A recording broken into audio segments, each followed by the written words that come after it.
بسم الله الرحمن الرحيم.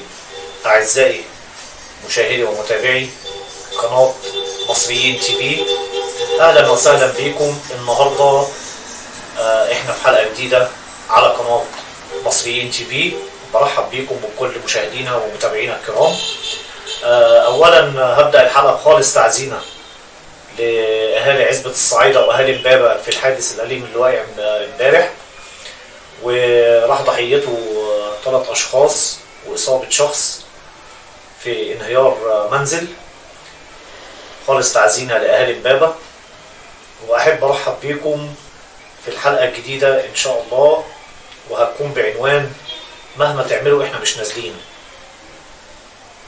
يا جماعة إحنا معلش، إحنا عمالين نعمل يعني كلام كتير وكلام فاضي وكلام ملوش لازمة، وعمالين نقول ننزل ونعمل. مين اللي بيصلكوا ان انتوا تنزلوا؟ الناس اللي بتقول لكم انزلوا مش قاعده في مصر. طلعوا لي واحد من اللي قاعد في مصر بيقول هنزل، الا الشباب المأجور والناس المأجوره اللي بتقول هننزل. تنزلوا ليه؟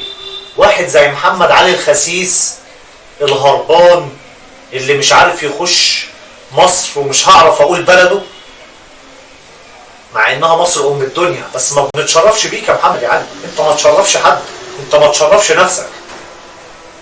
انت خسيس، عميل، جاسوس. لا احنا عارفين انت اخواني، ولا عارفين ان انت جاسوس، ولا عارفين ملتك ايه. وعمال تشتم في حكومة وتشتم في شعب وتشتم وتشتم وتشتم. انت لو راجل تعالى مصر، الشعب المصري ياكلك والله العظيم 3 ينهشك، عشان انت شخصية مالكش لازمة. والتاني اللي اسمه علاء عبد الفتاح، مين علاء عبد الفتاح؟ انت عملت ايه علاء عبد الفتاح لمصر؟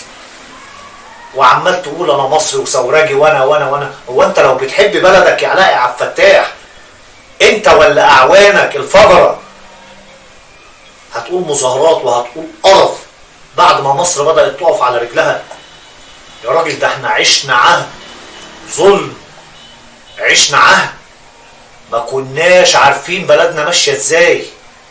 كان كله عشوائيات وكله قرف، عشان تروح مشوار في 5 دقايق المشوار بياخد له 2 ساعتين. دلوقتي الدنيا ارتاحت وبدأ انشاء وبدأ تعمير لمصر. هو انتوا يا عالم يا خونة مستغلين ارتفاع الاسعار العالمي وبتضحكوا على شعب مصر؟ ده ارتفاع اسعار عالمي يا جاهل، يا اللي ما بتفهمش. ارتفاع الاسعار اللي احنا فيه ده سعر عالمي، مش بلدنا اللي مزوداه. ده احنا بالعكس ممكن تكون بلدنا هي اللي حاطه اقل الاسعار. فرنسا مش لاقيين بنزين، دول كتير مش لاقيين الاكل. احنا الحمد لله كل حاجه متوفره لنا من حكومتنا. انتوا بتستغلوا النقطه دي عشان تلعبوا بالشعب. الشعب مش هيتلعب بيه، ولا هنرجع لثوره، ولا هنرجع لانقلاب، ولا هنرجع للقرف اللي انتوا عايزين تعملوه. اتقوا الله في مصر، اتقوا الله في بلدنا.